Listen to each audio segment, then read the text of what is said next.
Hey everybody, it's Bust with Battles with Bust number 285, and today we're going to be doing battle with the Black Flame Scouts. And so, if you're not a daily follower, we are in this kind of lull space right now, if you will, with the Legends of Runeterra. The seasonals have come and gone, and we are waiting on the competitive changes to hit the landscape here in the next couple of days. And so, in this kind of midpoint break period, we're looking to see if there was anything that we missed out of the Darkened Saga World Ender, and so we'll have that kind of information up and ready to go as the new competitive season starts. And so in the last video, we took a look at the Petrosite Formidable guy, and in this video, we're going to be taking a look at the Black Flame. Now, some people may say that the Black Flame does not really fit this kind of theme, given that the world champion did feature the Black Flame in his lineup, but outside of that one deck, this hasn't seen too much constructed success. There's some usage of it with Gwen, there's some usage of it with Shark Chariot Hecarim-based decks, but outside of those kind of fringe strategies, it hasn't really seen the light of day. And so, given that idea, I do kind of want to get a little bit more experience with the Black Flame. So as new cards are printed and the format changes with the rotation, we might be able to have that kind of aha moment from back in time when we tried the Black Flame, the things that worked with it and the things that didn't. And so, in my opinion, there are two paths that you can take with the Black Flame. I think that first and foremost is the kind of value path, and that's what we saw out of the World Championship-based deck, but that's also what the kind of Shark Chariot-based decks are doing, is in the sense that you're not going to be trying to use this every turn. You don't have any ways to attack on the opposing attack token, but you're getting really, really high-valued, high-powered plays out of this whenever it does happen. And so with the Shark Chariot, it does let you build up multiple Shark Chariots, and so you summon the first one off of the Black Flame, it dies, and then on your next summon, you get the return of that first Shark Chariot just because it died as an ephemeral. And so you can build up to 3 and 4 and 5 Shark Chariots coming out of a single Black Flame and use that as a big value engine. Then also speaking to the Worlds deck, he was playing Talia, and so you had the opportunity to say copy Ziggs with the Black Flame, then play Talia on the Black Flame to have 2 copies of it on board, attack with Talia, and then summon 2 Ziggs for a really kind of high-powered play.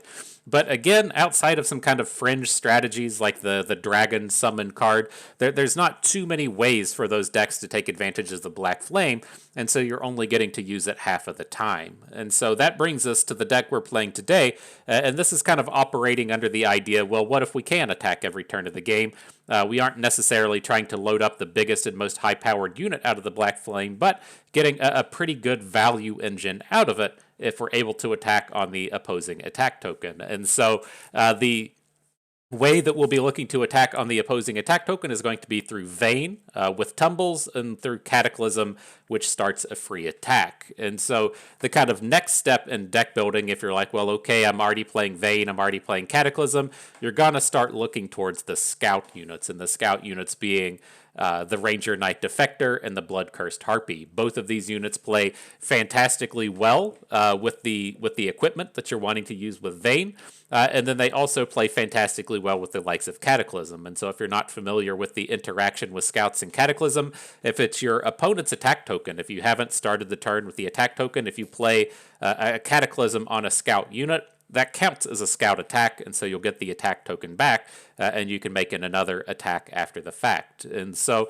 I feel like there's just a lot of really fantastic combos between the various equipments and Vayne and the Cataclysms and the scout units, and all of that ties in quite nicely with the high power that we get out of the Black Flame.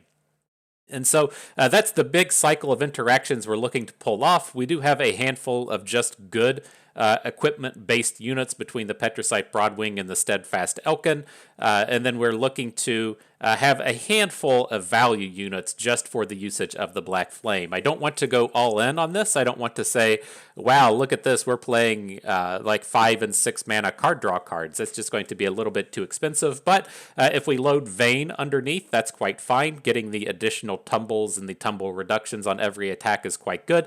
We have the Ionian Hookmaster to both with generate equipments, but if this is loaded underneath the Black Flame, it will improvise an equipment on every attack. And then we have a Vanguard Sergeant to also generate the 4 Demacias. Just a fantastic game closer that also plays quite nicely with our scout units, giving them the big bonus for both of their attacks.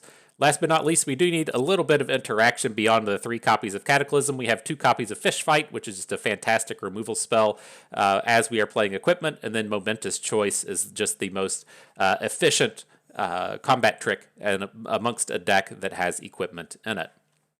And so that's the deck. That's what we're going to be doing battle with today. The pay-to-win price has been paid up. We just have a handful of epics remaining within the deck. Let's go ahead and jump on in and jump to battle. See what we can't do here with the old Black Flame today. All right. Up against Gangplank Sejuani. So let's see. Reasonable enough start. We can hang on to the Vayne. We have these nice early game interactive units. Picking up the Steadfast Elkin with the Darken Aegis isn't amazingly ideal since he already has Tough, but having these early tough plays can be strong against a deck that's looking to come at you with a bunch of cards like Make It Rain. Oh, he's getting a pretty good shutdown on us now. We need that +1/+1 Darken Aegis to make this a little bit more palatable, but we'll see if we can't make it through. I was not expecting the 3/3s to come in. That is a little bit painful, as we want to also, drop Vayne, and she's lost her 4th point of health. But let's see if we can't make it through. His open attack isn't spectacular, and then if we can load up Vayne with a Darken Aegis, we might have a little bit more time to get some of these things going.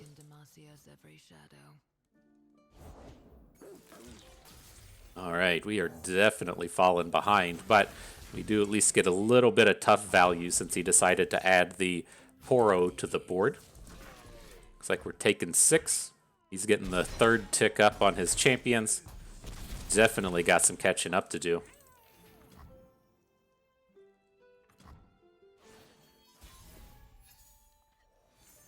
All right, Petricide Broadwing, you can do it. I believe in you, fam. We just need this game to stall out a little bit, and hopefully we can recover from there. He is right on track to get the fully leveled up Jarvan, or I'm sorry, the fully leveled up Gangplank on turn 5. We'll see what he does. I mean, he's pretty limited in cards at this point. If we can answer the Gangplank, we might be in a pretty decent space. Or if he doesn't have it, that would be a that would be a nice space to be in as well. And we did just pick up the Darkened Fan. It has a lot of potential in the sense that we can load it up on the Blood-Cursed Harpy, get multiple uses out of the unit summon, and so I'm not opposed to what's happening there. I think it sounds pretty decent, but we need to get something going on this one, and then the Cataclysm is just where we have to be. We have to be preventing as much damage as we can. Pretty reasonable hook with our Petricite Broadwing, getting to take down the Butcher and not die.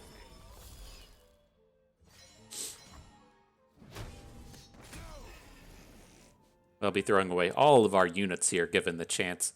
He may hold back and just attack with Protoporo. Not the case. He's bringing the team, and I think this is okay. So what's going to be a real bummer for us now? We made it. We made it through that turn. Now, if we can make it through this upcoming turn without opponent having Sejuani, then we have a real opportunity here, real chance for greatness, if you will. Squeeze them cheeks, boys. No Sejuani, please. Uh-oh. He didn't snap it off, so that might be a good sign, right? Didn't snap it off.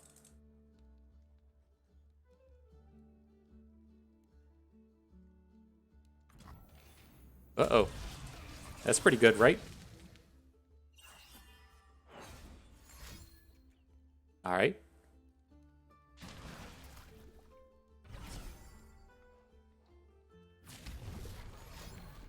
Oh, wow. It has a... Oh, he holds back on it, though. I was going to say, if he had a way to take off the equipment, that would be kind of a bummer. He could have blown up our equipment in the middle of combat. But I think we need to just keep on attacking here. We're going to lose our our equipment to the Shell Shocker, but picking up these points of health is pretty important here.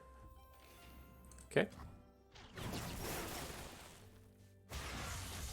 RIP Darkened Fan. It was a pretty good Make It Rain, taking away our point of health as well. Or taking away our... I guess that actually did like 3 damage to us, right? It killed the Dragonling and did the point of damage to face. Not bad, dude. Not bad. So there is some argument that on the previous turn we should have just gone ahead and played the Darkened Aegis onto the Harpy. It's like, the depends on if we're going to look to tumble or if we're going to look to... if we were going to look to Cataclysm. And I kind of had in my head that I wanted to tumble. We just need to have something go right here. And as Sejuani comes down, things are definitely definitely not going as right as one would have hoped. So we'll see what we can do. This prevents the lethal, loading up the tough onto the dude. Let's see if we can't pick up anything else here.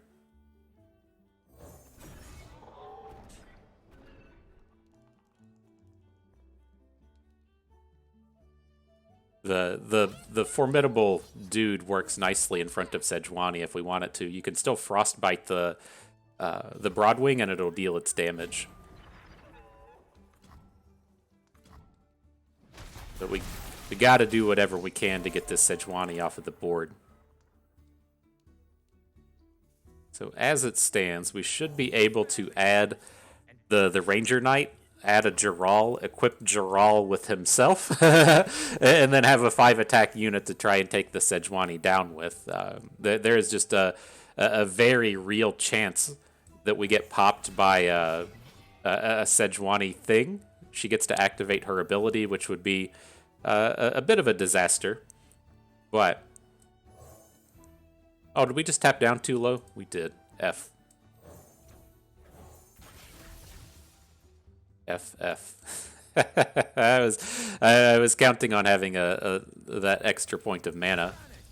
This is gonna be horrible. He's gonna have the means to take down our attack. He's gonna have the frostbite here.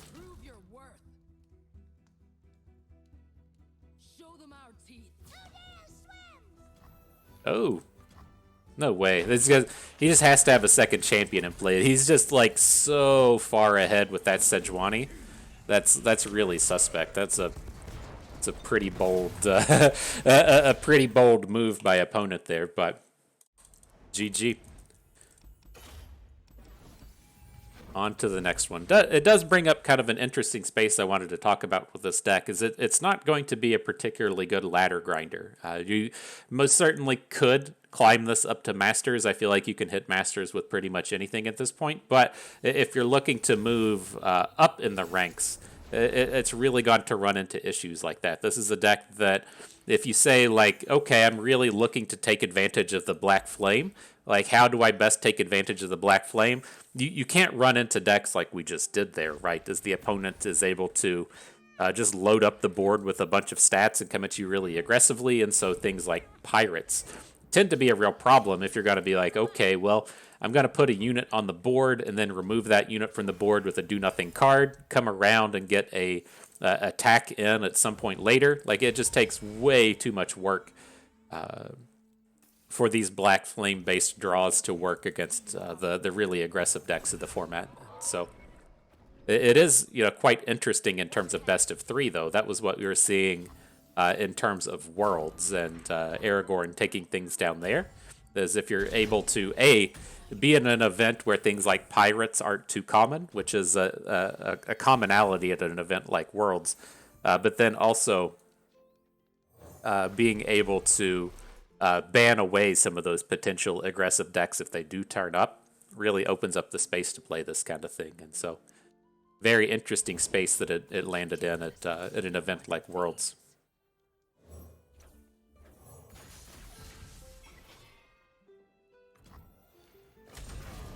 All right, but not a bad turn. I didn't have too much expectations for our Petricite Broadwing. Getting the 2-for-1 out of it is enough here. Now, opponent doesn't have any mana. If they want to trade away their Vayne for our a little bit weaker unit, I'm on board with that as well.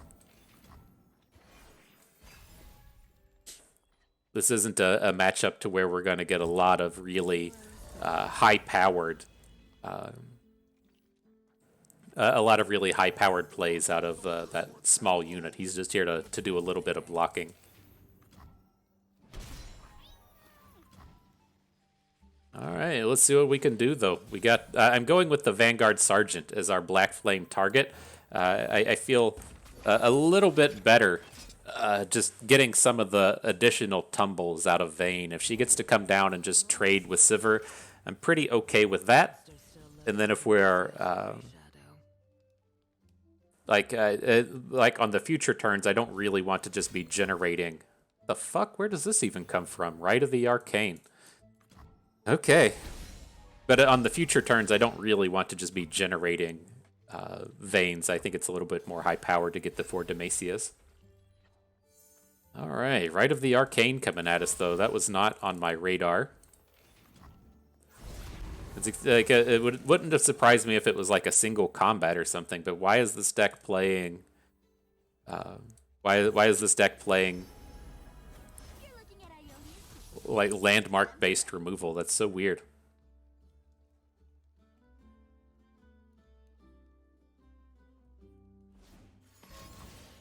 Bringing in all the Waking Sands. Interesting. There's not a whole lot we can do here. We have a fairly awkward draw, and it's like if we lose our unit, then we can't get the Jarvan on board next turn. Well, I can't get him on board cheaply. So this is a bit of a struggle here. All right, though. So I think we want to tumble with the Hookmaster here. If like the Hookmaster comes in, it's gonna have quick attack. I'm just not gonna load an equipment onto it, and then he just never blocks. We get a little bit of momentum. Otherwise, we're just not doing anything this turn. It's like I guess we can fish fight a Charger, and then try and trade with the Treasure Seeker, or maybe we don't do that. What if we say like fish fight, try and take this unit down, and then just take 12? Like we got to have something go well here, and like we just have to have this Hookmaster on the board so we can take the 12. Now we can put a Darkened Fan onto the dude, hopefully have that little bit of heal be relevant, and then we'll be summoning in Jarvan next turn. Jarvan can take down Sivir.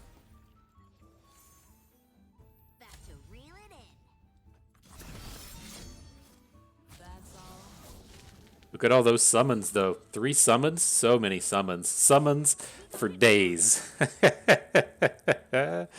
Summons for days. It's going to be a quicksand? Yeah, sure. Oh my gosh, the quicksand takes his health down as well so he doesn't kill Sivir. Oh, what a disaster. Okay. Alright, GG.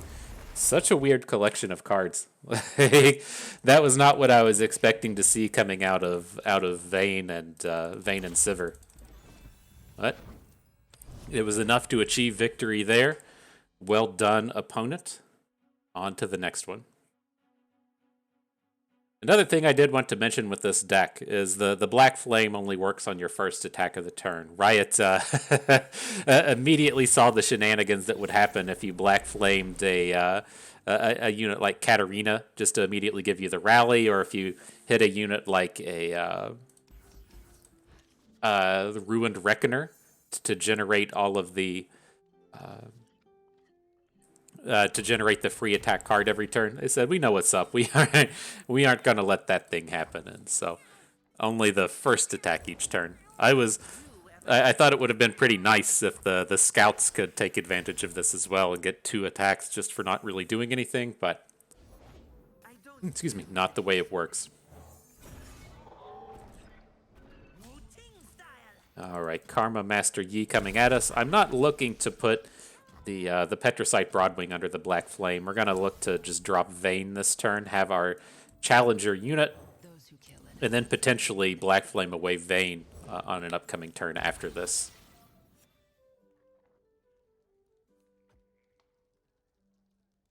I think that's probably worthy of a pass. We're not going to be like winning this game anytime soon. And so if we're just getting to grind it down a little bit, I think that's okay.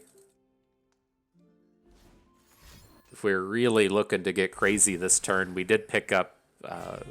we do have the Black Flame plus Cataclysm to potentially get an attack in this turn. Let's go ahead and drop the Black Flame and see what happens.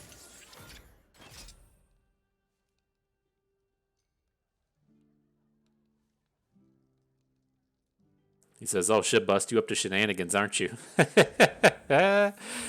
He says, shenanigans are afoot. Shenanigans are afoot. Let's give it a shot. Even if he has a combat trick here, he's probably not going to try and kill our unit. He's probably going to try and save his. And so I think at the end of the day, a lot of times we just outright win that combat. But even if we don't win, then we have a lot of opportunities to attack next turn still. Sure.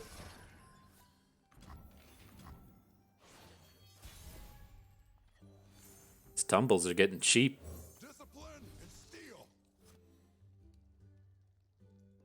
So if I'm thinking of this properly, we get an attack in, Vayne's going to summon, Tumble is going to reduce in cost to 1, and then next turn we'll have a 0 mana Tumble. Oh no, we need another attack. We're going to be 1 mana short of that Tumble.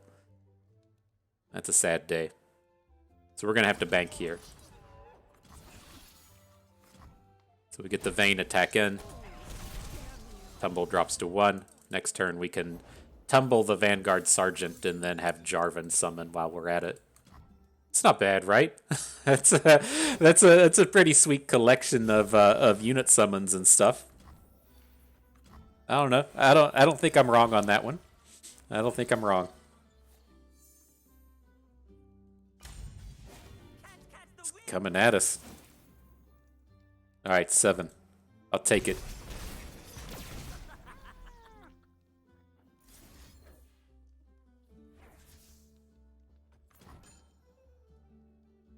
Look at that. Look at that. All that stuff happening. That's pretty juicy, right? Nopeify? Fuck you, dude. Some people just don't like to have fun. Some people just don't like to have fun. Alright, well, let's see what else we can do for the turn. We can add some more stuff to the board. We'll take the Overwhelm. We're not going to be making scout attacks next round. Still drop a Darkened Fan. And look to fish fight away the Eye of the Dragon. And then open again next turn.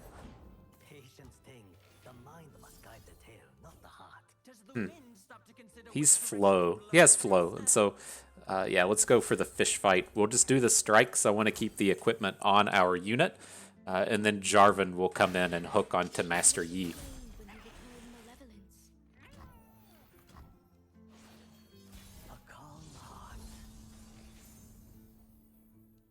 Alright, here comes the squad. More summons. So many summons. Feels good, man. Feels good. We get our Tumble back in hand as well. Not a bad sequence. Vengeance. Almost as lame as a Quicksand. Almost as lame. Almost.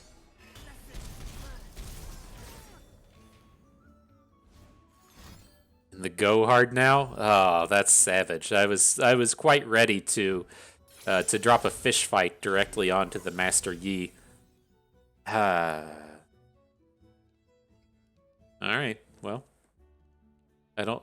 We could look to load up the Darkened Fan on the Hookmaster. Maybe that's just a good enough place to be. Gives us a little bit better of an attack next turn. You are a fledgling child flailing his arms. A clear mind. Something good? Another Jarvan? Oh man, Jarvan, you would be good if we had the if we had the mana for the shenanigans. Do we just need to just straight up play him so we don't die? That's what it kind of feels like. I mean, he's got barrier.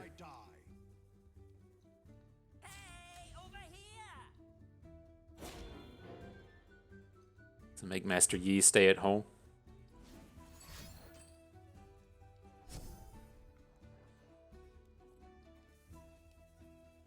Uh-oh. Oh, that's never good, is it? Oh, boy. Okay.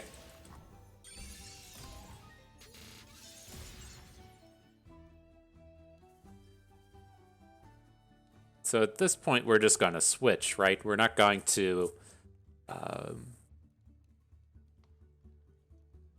we're just going to block Master Yi with the Hookmaster. If that's the case, do we want to just go ahead and try and fish fight something? Try and take down the Disciple before it attacks. Let's say we block Yi with the Hookmaster.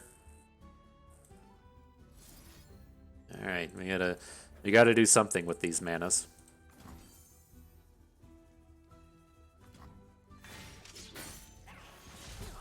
You did well, Hookmaster. You tried your hardest. Ooh, that would be great. There's no way this deck has, like, a Overwhelm. Alright, alright.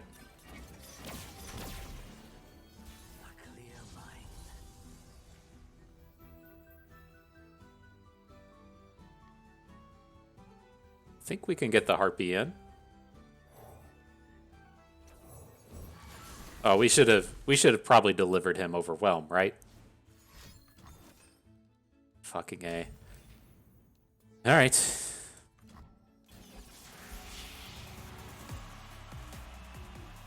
I mean, I planned it that way. Now that now that we get to give the Harpy Overwhelm, it's a little bit stronger. Planned it that way.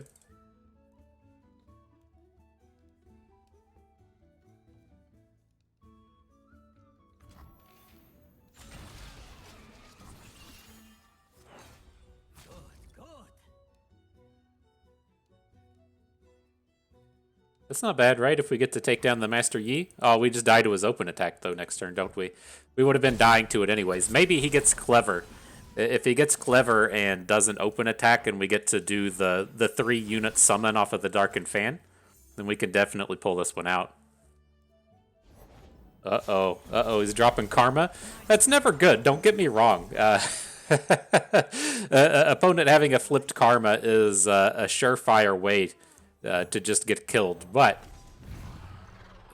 we were most certainly dead to an open from the Ghastly Bands, and now we can do some stuff. And so I suspect we're probably dead, but we were definitely dead.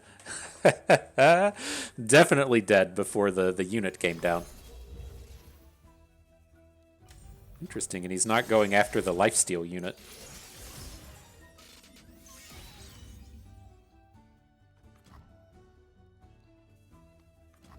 Oh, wow.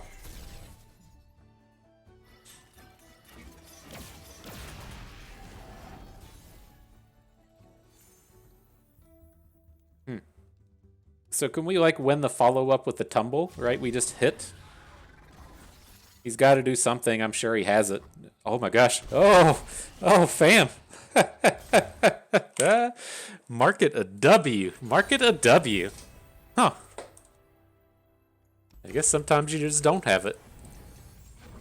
But no, I was thinking there, it's like, well, we can make this open attack, hopefully get him to invest a bunch of resources in the board, lose his Karma, take the 3 from take the 3 from Vayne and fall to 1, and then be in a spot to where we can play the Vanguard Sergeant and tumble him and put the Overwhelm equipment onto it. See where that gets us. But what are we up against here? Sea monsters? Sure. Let's just get rid of the Harpy. We'll get rid of the Vanguard Sergeant and look for something a little bit cheaper, and then we can go back to this idea of Black Flaming Vayne if we need to.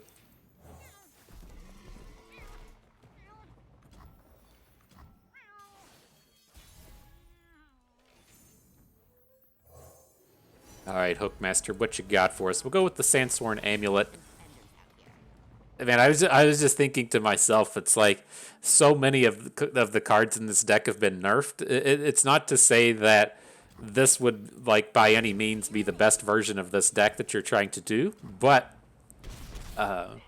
like, looking at these cards, the Ionian Hookmaster lost a point of attack. A lot of the equipment have been nerfed. Vayne lost a point of health, and the Tumble went up in cost 1. Like, there's just been a ton of stuff that has happened to these units. Sad day for them. Let's just pass. We could use the mana if he just sends it back at us. And then if he doesn't, we get to play Vayne. Those who kill innocents are no more than fiends. Uh-oh. Is he going to Black Spear us? Who plays Black Spear? Come on. Come on, dude. That's what a lame person would do. All right, Vile Feast. We can we can handle that.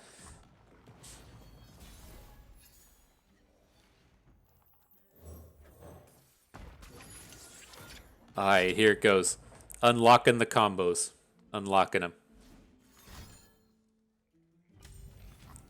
Kind of lame, dude. some of us are out here trying to have fun. What do we got now? Shepherd's Authority, give us a little bit of statage. Okay, okay. Oh, here it comes.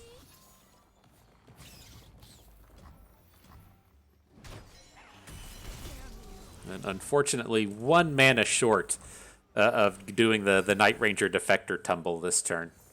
I'm gonna say maybe we'll find another unit to make it a little bit more palatable.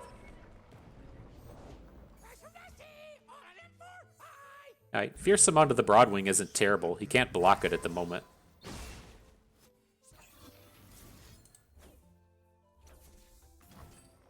Ah, here it comes. More of the combos swinging right at you, bro. Get that fresh tumble in our hand. Good stuff.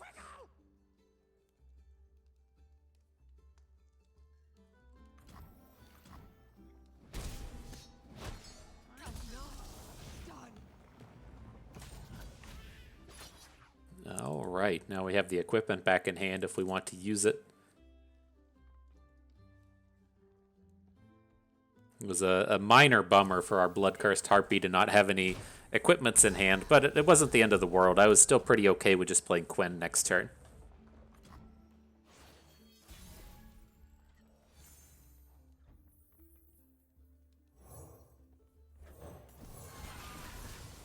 All right, Harpy, bring it at him. Say, I ain't scared of your sea monsters, bro. Look at the mountain of stats my units have. Now the thing here is though is if he brings plays a unit and then Maokai gets to generate the sapling, it's kind of a bummer, right? He can just block our big boy, but I think this is still reasonably okay. Is there a ton of reason to make scout attacks? I guess might as well go ahead and do it. He gets a little bit of bonus advantage out of the Sea Scarab, but we threaten the Sea Scarab a little bit more if he's going to want to block the Harpy after this.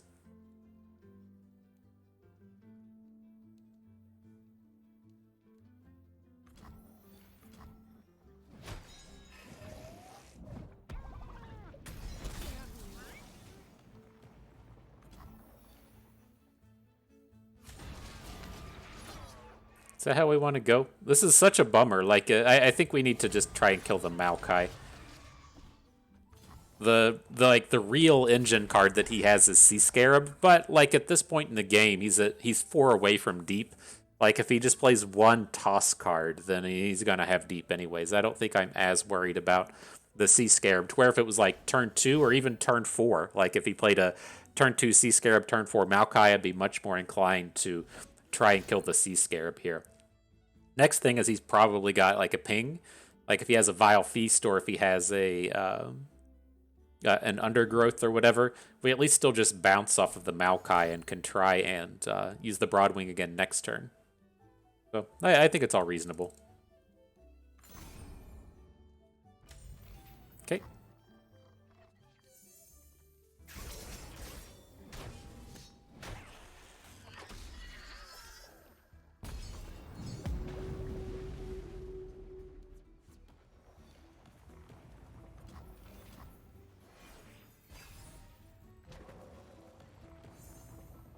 All right, Bird, you ready for battle? You ready for battle? Tumble time. He's down to 3 mana, so he should struggle a little bit with being able to kill our bird. We have plenty of cards left. 4 cards off the Maokai flip isn't a big deal. Oh, that's fucking annoying though, getting the sapling. Oh, that's actually pretty disastrous. We need to get our Quinn. No. How do we handle that? I forgot about the sapling coming in. That's so much trouble. We could look to switch to a defector and then use the defector as the tumble and then scout after that. Maybe that's okay. Or do we... what if we actually just throw away our Quinn? And then we have the Quinn bird? That doesn't seem as appealing. The bird is just too slow.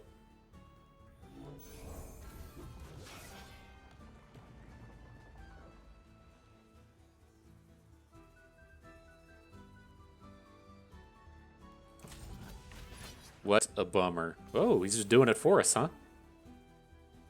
Okay. Not what I expected.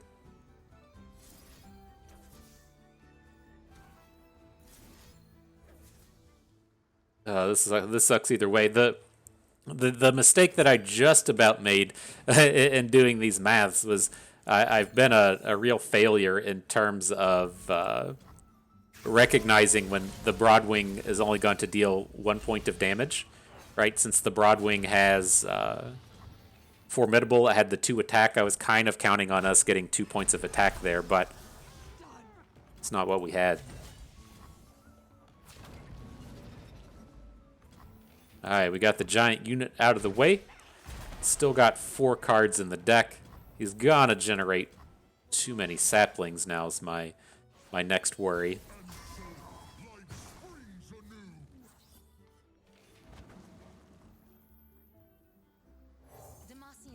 Alright, we gotta have some high-powered stuff happening.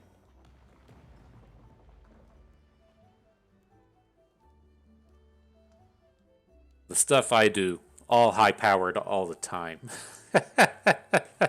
So, get yourself ready for it. This game's done if we're gonna be real. As soon as he adds a sea monster to the board, we can't attack through, but... Alright. Alright, dude, fine. Fine, dude. On to the next one.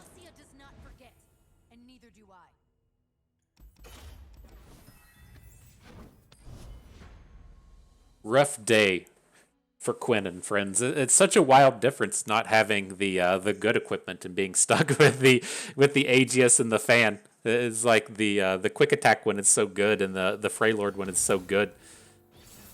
Being stuck with these other ones is kind of a bummer. Alright, bummers aside. Next battle, though. We'll hang on to the Hookmaster. We need to have something to do in the early game. It's not the most ideal early unit since it dies to literally everything in the Swain deck, but I guess at least it's a little bit more appealing against Swain Caitlyn since their removal isn't like Make It Rain and all of the AoE stuff. So if he has to like burn a Mystic Shot on the Hookmaster, that's a little bit better than him burning like a Make It Rain and potentially dealing a little bit of damage elsewhere and stuff.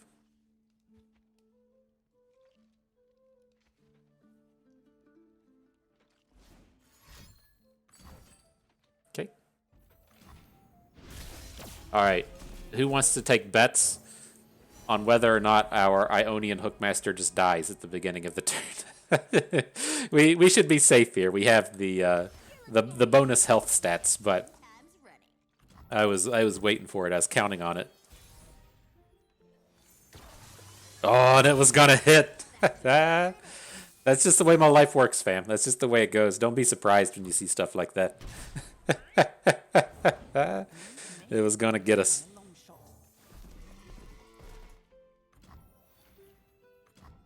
Alright, need some stats. Everyone here is too small to handle a Caitlyn. Not a wonderful place to be. Phew, this mana is not good. It's like even if we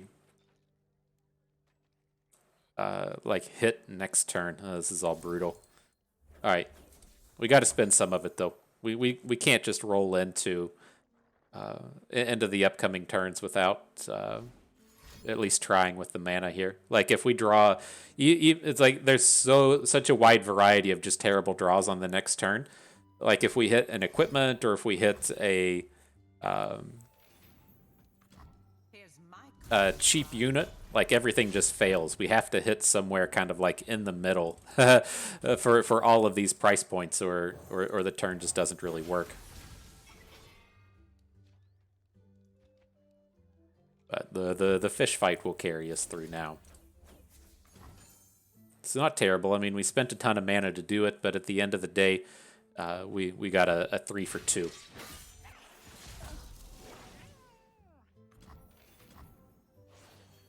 But without like a big value engine like a Black Flame or something, we're gonna struggle pretty hard out here. Masquerading as men. Loyalty through conquest. Swain, you're a pretty big unit. Pretty big unit.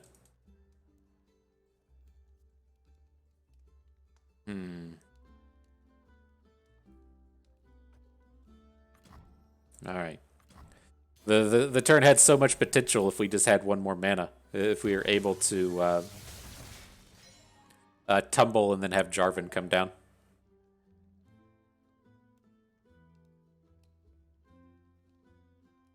It can still be okay, but could have been a little bit more ideal.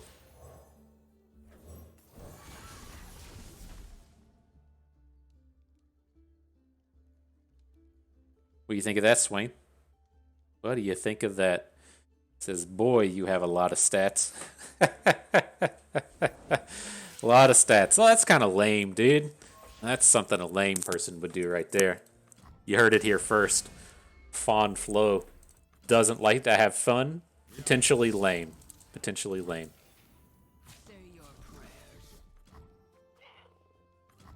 We'll still get the hook into Swain next turn. We open attack with our scout unit. Swain is going to count as the strongest because he's got the highest mana cost. Both are 3/3s, and then it'll look at the mana cost after that. Interesting.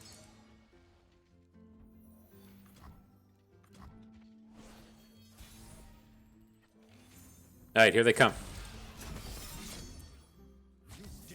Get him, Jarvan.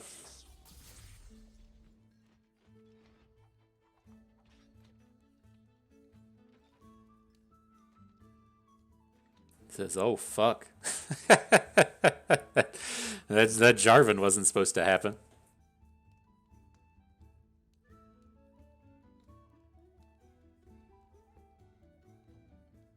So now it's like even if he plays the removal spell on the Harpy, the equipment's gonna go away and it'll still strike down the Caitlyn. Not a bad place to be.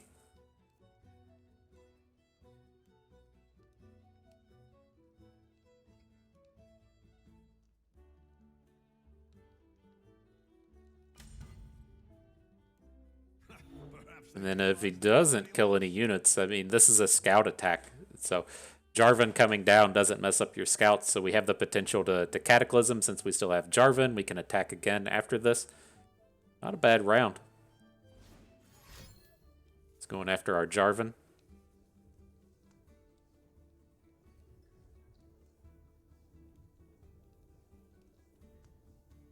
You can pop the barrier, then try and do stuff afterwards. Oh, it destroys the equipment so it kills our dude. Clever. Clever, my friend.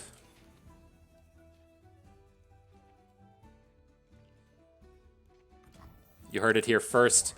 Bust gives that one a clever.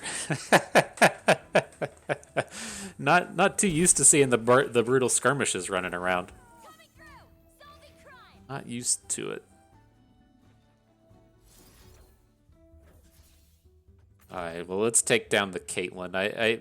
It's arguable we should be taking down this Justice Rider since Caitlyn isn't too scary at the moment, but she gets a little scarier as time rolls on.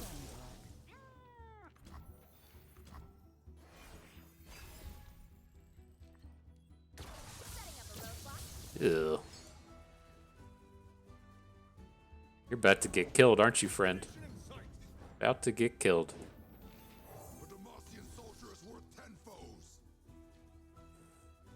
Alright, well, we have to win the game on this next turn. This is definitely going to be a for Demacia turn. I could see a reasoning to just try and throw Jarvan in front of the Leviathan, but it's probably a little bit too greedy. Monsters still lurk in Demasia's every shadow. We're going to get all of the stats next turn, and so hopefully that'll at least do something. And if the stats aren't enough, if the stats aren't enough, then we can still at least soak up the mana. It's a little bit more challenging to kill them now. But we can play out everything. We can get the Ranger Knight. We can get the Tumble in after the fact. So, I mean, I think it's decent if he's just like, here's Swain. You know, I think that's okay. We're about to get all the stats going down.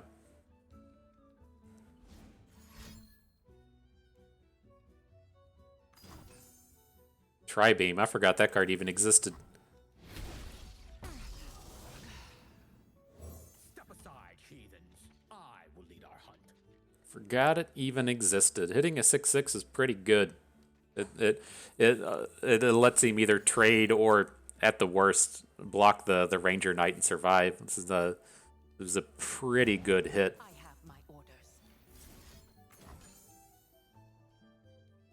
I think we're gonna be done for here. This is not looking good. Yep. Just a Swain in hand, and we can't threaten a lethal for the turn. Friends are just too small. All right, GG.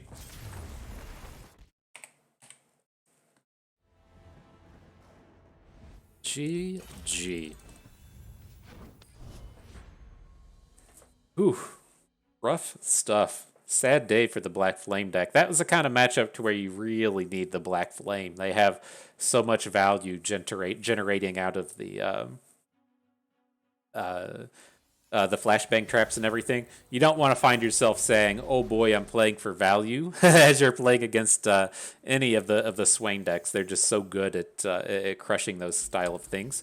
The Black Flame is where if we were summoning that unit turn after turn after turn, we could have done something pretty nice, but didn't quite have the tools to do it.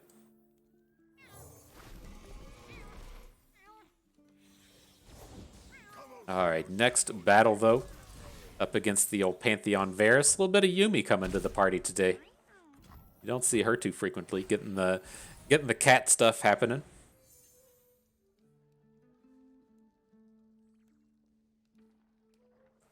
But we'll see if we can't build up this Black Flame. More ideally, we would have a Vayne on board, but don't have her. I mean, do we ever want to just load up this Steadfast Elkin? Is that just too bad? Feels like that's just too bad. So let's send in the Elkin. We'll add the Vanguard Sergeant here. We can eat the Vanguard Sergeant next turn, and then try and build up from there. Seems like a terrible block. Like, if he wants to trade, I'm okay with trades. It's just, we can't be in a spot where he comes in and wins. And things like Pale Cascade aren't going to give him the win there.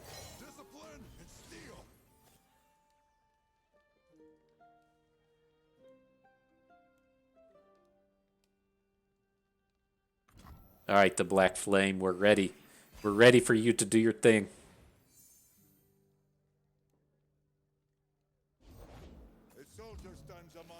Pantheon. Ugh.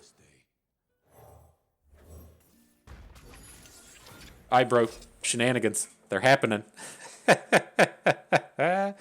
Look out, here comes the fun stuff. We could just take 6 here.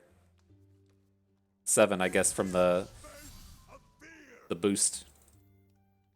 But I want to get the Elkin equipment onto our Defector.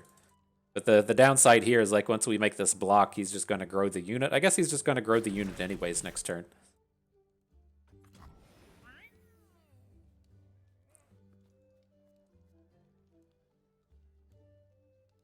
Not particularly ideal.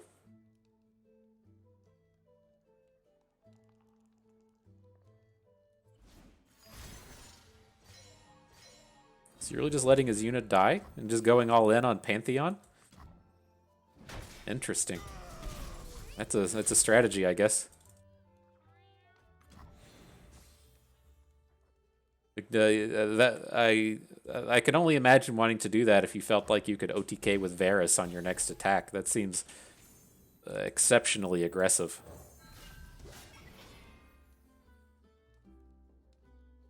True power eclipses both day and night.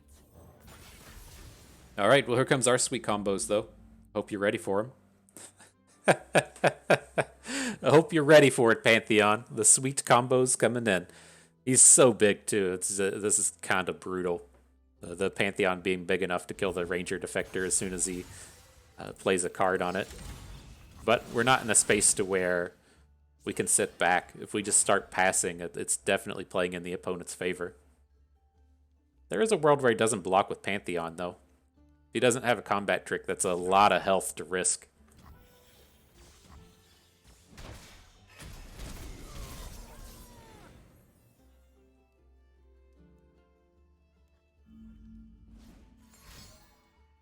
Sure.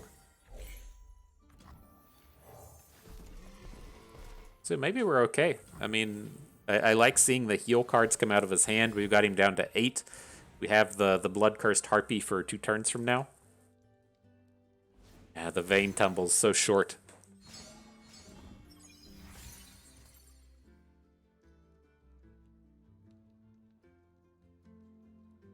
So we shouldn't have to worry about a lethal here. If he attacks, we're just going to take it. It's not that big of a deal.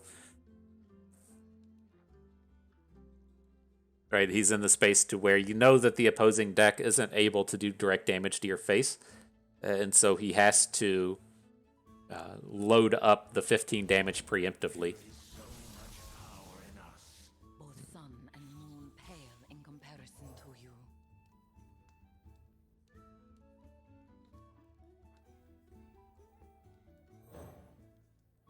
Alright, let's put the tough onto the Harpy. It's a bit of a bummer because next turn we want to have the fan, and ideally we wouldn't be losing the Blood-Cursed Harpy here, but he's just been way too aggressive. It's such a weird turn. Like, if you're going to play Varus, why did you play the gem beforehand instead of giving Varus the bonus stats? I mean, he's so close to the flip on Varus, but he's just throwing away stats.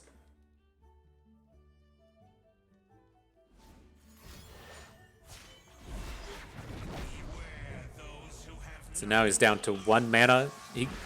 He's played 1 copy of the Cultist card, so I mean, I don't feel like we can really play around it at this point. I think it's best to just ignore it. But we're just going to be throwing the Harpy in front of Pantheon if he attacks anyways. There's a price to pay.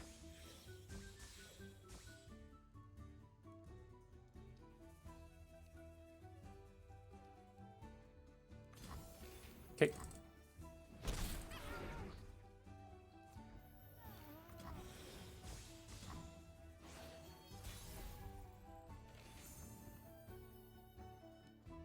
All right, so we're just going to be going in for the 4 Demacias now. It's a bit of a bummer that we have that worse equipment on the Harpy, but kind of is what it is. We had to be in the space and the ready to try and prevent the overwhelms from Pantheon. What's this? A new flock? All right, let's see that lifesteal roll in. Can't wait to see it. Can't wait to see it.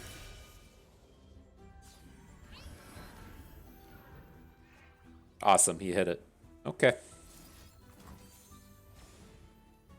Such a fun card design. at least Pantheon and the Arsenal can't hit Scout anymore. Very, very well designed. Sure. Whew, all right. That was a fun one. On to the next one.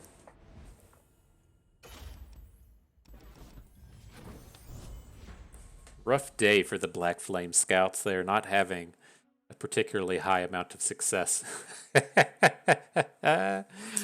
Poor guys. Poor guys.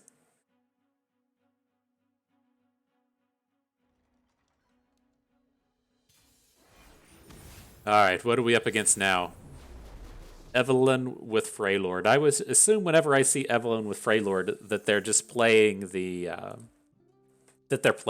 Spirits Unleashed. So you give all of the husks the +1/+1 bonus forever, and you get to get that big value engine going. I tried it a little bit. I was not impressed, but I assume that's what's happening when you see these collection of units come down.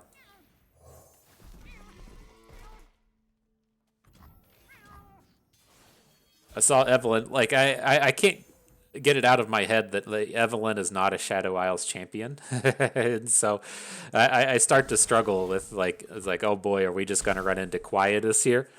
We're not. We're okay.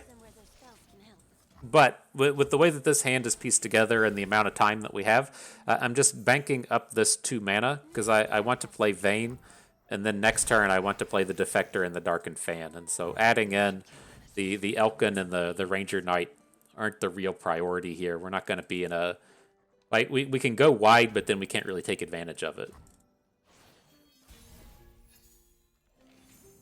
Where hopefully the Defector gonna cause some problems.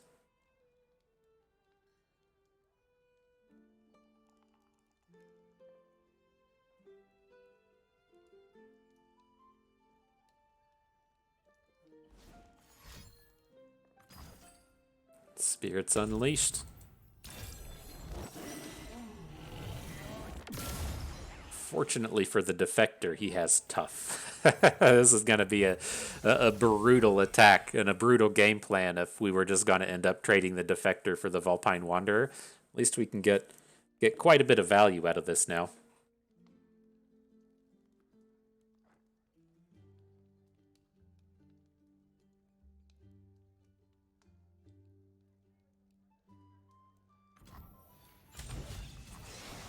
Here they come.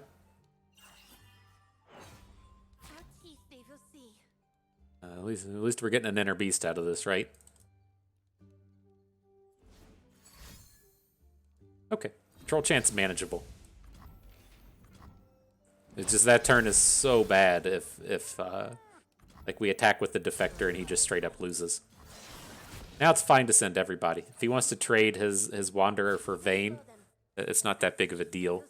We get to keep the Defector. He's our strong unit at this point. Might get a fish fight in the next turn, or we can tumble next turn. Lots of nice things we can do, and so I'm cool with how that kind of panned out.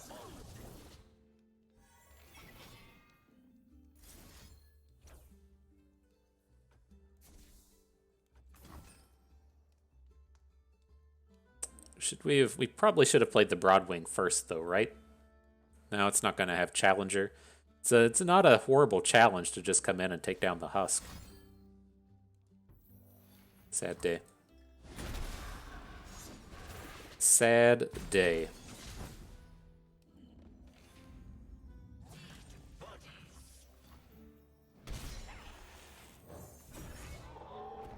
All right. Well, how close are we? We only got to deal 8 damage. It's not a very big ask, but it certainly feels like it.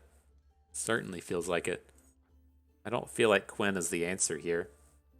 If we had 7 mana, then Quinn would be the answer, but it just feels a little short.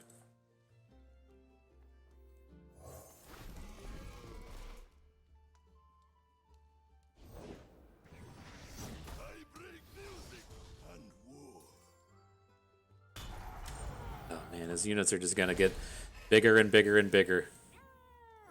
Spare the guiltless and punish the wicked. So I don't think we can try and punch in for the lethal here. We have the option, do we want to equip the Darkened Fan or do we want to equip the other thing? whatever this is called, Geralt, the Darkened Aegis. And I think we're just kind of stuck with the Aegis so that we can get a challenge in and have our units survive. He's going to get +1/+1 off of the Ranger Knight. So we'll protect our Broadwing this way, be able to challenge with it on the next turn. And then maybe Quinn and friends will be enough to to take it down from there.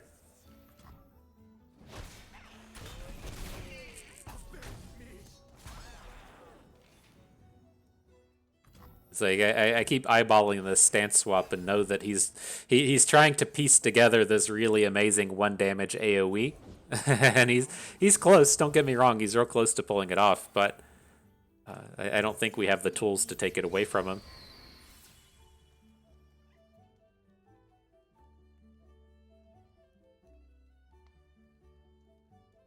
He's thinking about it now that we got Valor on board. But he's not going to lethal us. If he wants to do like Evelyn things this turn, it's going to take away a big chunk of his mana. Oh, interesting. He goes for regenerate stance. Not what I expected.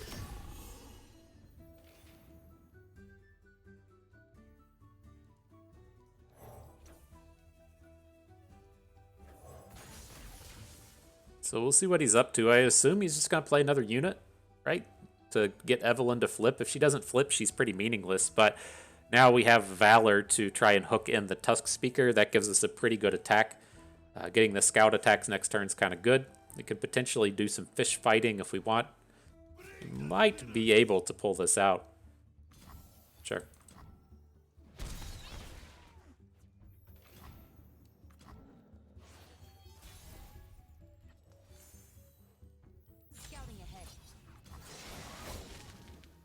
All right, Star Guardian Quinn, let's give him the business. Let's give him the business.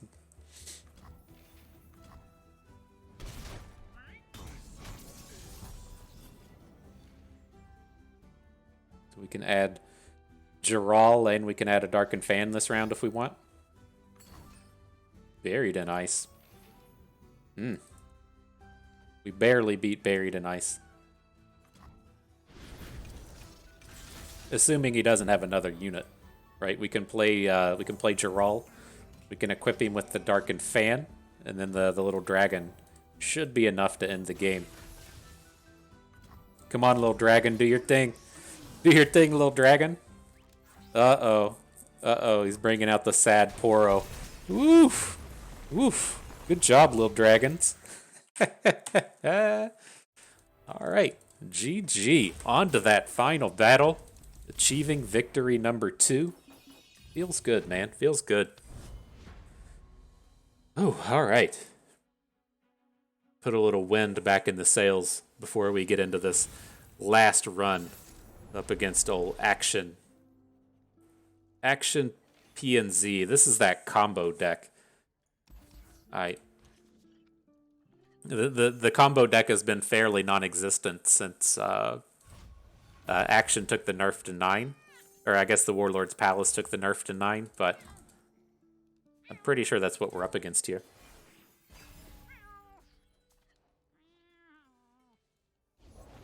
Scores to settle, cooks to kill. You know how it is. Step aside, heathens. I was hoping we could like just go without playing anything, but the Ranger Knight just shuts down Action, and so we'll take it where we can get it.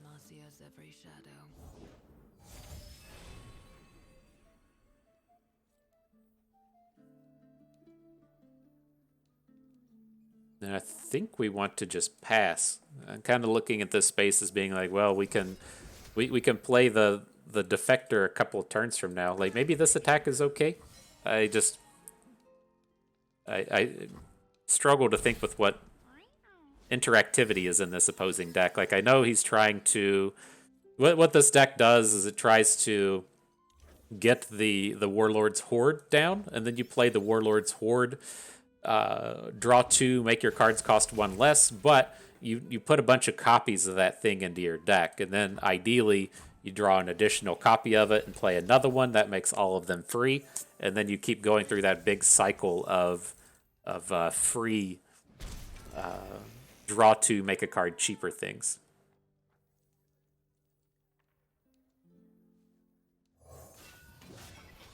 Pretty like that's the cycle here. It's a lame old deck, if you will, but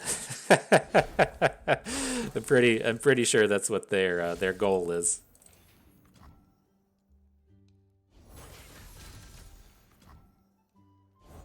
And And so he has to just have another action in hand. We can try and kill him before the flip happens, so he doesn't get the palace or the horde, the big one, right? You have to have action down for that to happen, but it's not going to happen here. He's like, we can target action, and then he's just going to play a burst spell, and we're not going to have the chance to get the kill.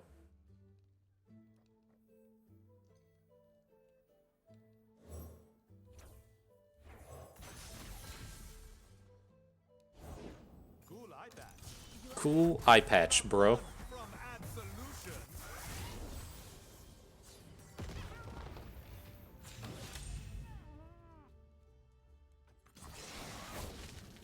Yeah, let's see what we can do. Like, maybe this was a little greedy. Maybe we should have played the Black Flame first, because now I don't really want to attack with the Defector. We need it for next turn. Like, we're 100% going to tumble next turn. But I think we should have Black Flamed the... Maybe we shouldn't have... That's close. We don't have to attack with the Ranger Knight right now. We just need, like, a tumble target.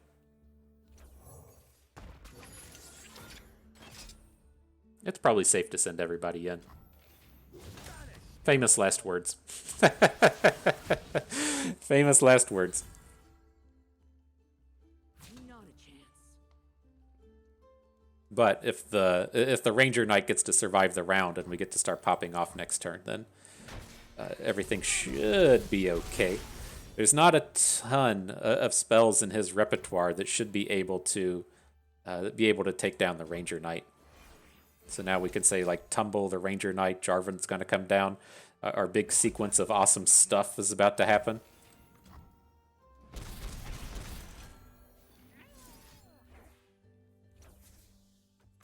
Alright, let's give it a shot. Uh-oh. Uh-oh, it's happening. It's happening, fam.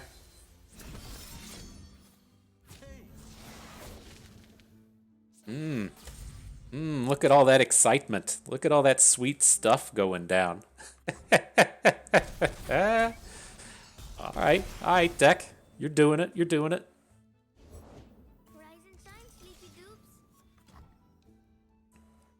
Think we can get this on the open attack. Oh, he's just slamming down dudes. The dudes are slamming. Nothing's more exciting than an unsolved mystery. Might be okay. We just need one unit to get through, and we should be picking up a tumble. Oh, we already have the tumble, but... we're not going to be able to add any more units to the board, though, so yeah, we'll probably just have to open. Jarvan. Jarvan is the one that we could play. I don't think we can risk that Warlord's Horde popping, though. It just gives him too much access to stuff.